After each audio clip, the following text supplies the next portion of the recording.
Conor McGregor was passing by Cafe El Teatro in the Wind Hotel in Las Vegas, Nevada. One guy said, "Let's go Habib," as Conor walked by him, and Habib is his arch nemesis, so that angered Conor. So then Conor approached the man and apparently spit in his face and then walked away saying, "I spit in your face. What'd you do? Nothing." If the guy wants, he could charge Conor with battery, which is the intentional and unlawful physical contact with another person without their consent. Spitting on someone would be considered an act of battery because it involves direct physical contact that most would find offensive.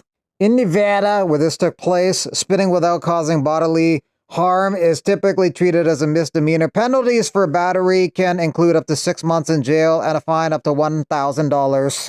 Born out of dreams live.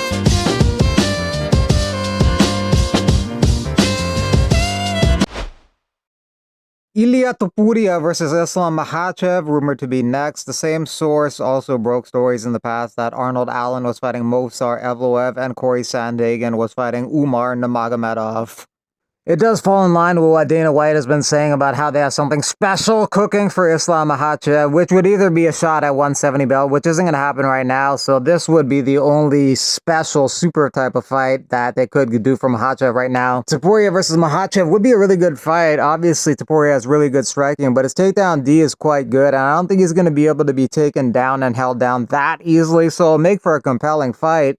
It is the most interesting fight they could put together for Makhachev and the most interesting fight they could put together for Topuria. Makhachev was resistant to the idea of fighting another 145 or moving up to 155, but he is a team player. If the UFC wants him to do it, he will do it. The fight would be kind of like Alex Volkanovski versus Islam Makhachev 2.0 because that fight was for the pound-for-pound #1 ranking at the time, and this too would be for the pound-for-pound #1 ranking. If Topuria wins, he would take that spot that Makhachev currently holds.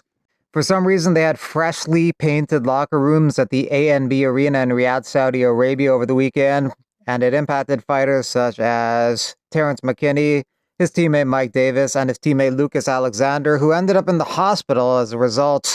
Mike Davis adds to this by saying, "I'm telling you, I was not myself out there. I was out of breath, shadow boxing for the camera. Felt like I was breathing through a tube the whole fight."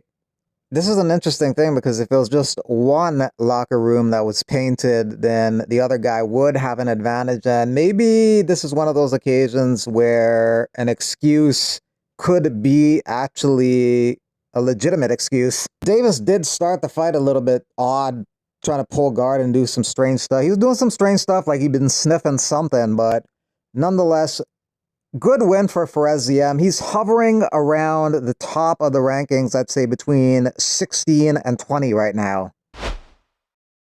Couple fighters no longer on the UFC roster after UFC Riyadh over the weekend. Jairzinho Rozenstruik no longer on the UFC roster. He's a pretty big name in the heavyweight division in the UFC, so he's gone after his loss to Sergey Pavlovich. Unfortunately, it wasn't an exciting fight either. So we'll see what happens to him. The PFL could use some heavyweights, so maybe he could go there. GFL, maybe. Maybe he's too young for that. But another fighter was removed from the UFC heavyweight roster.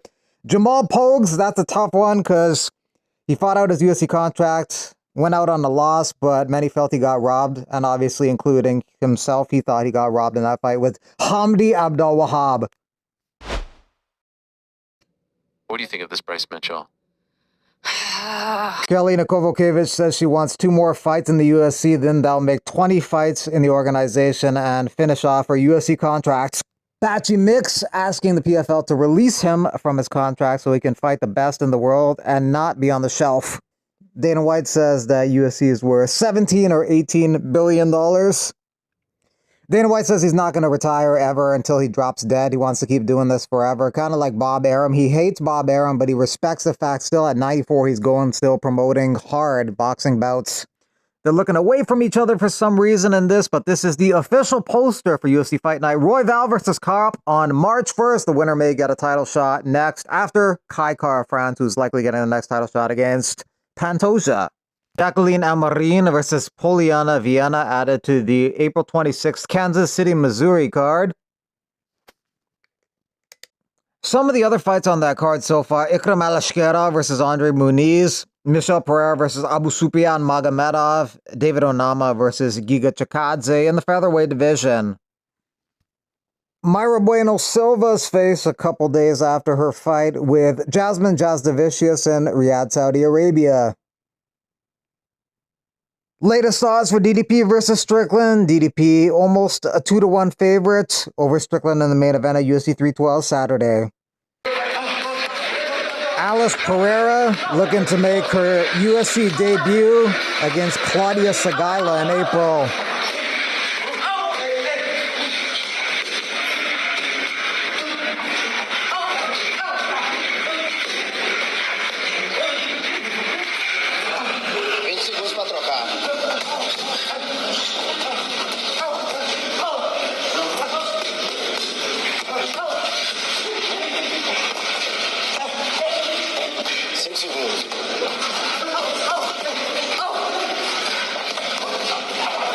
Ooh.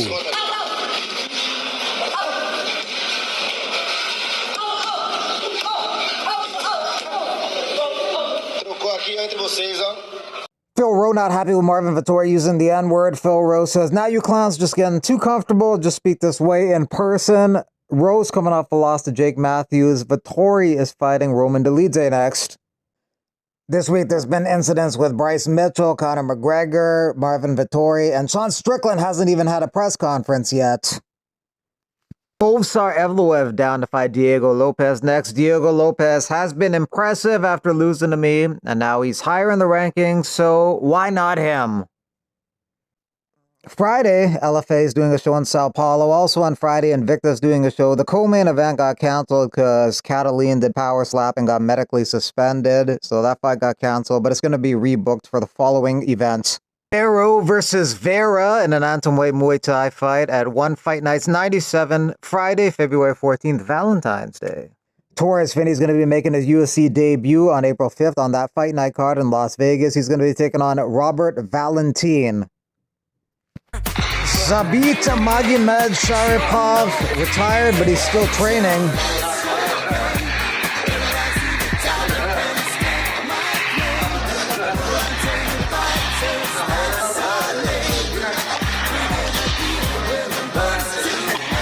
Brandon Loughnane says Zabit might still be the best 145er on the planet. I mean, he was very talented, very good.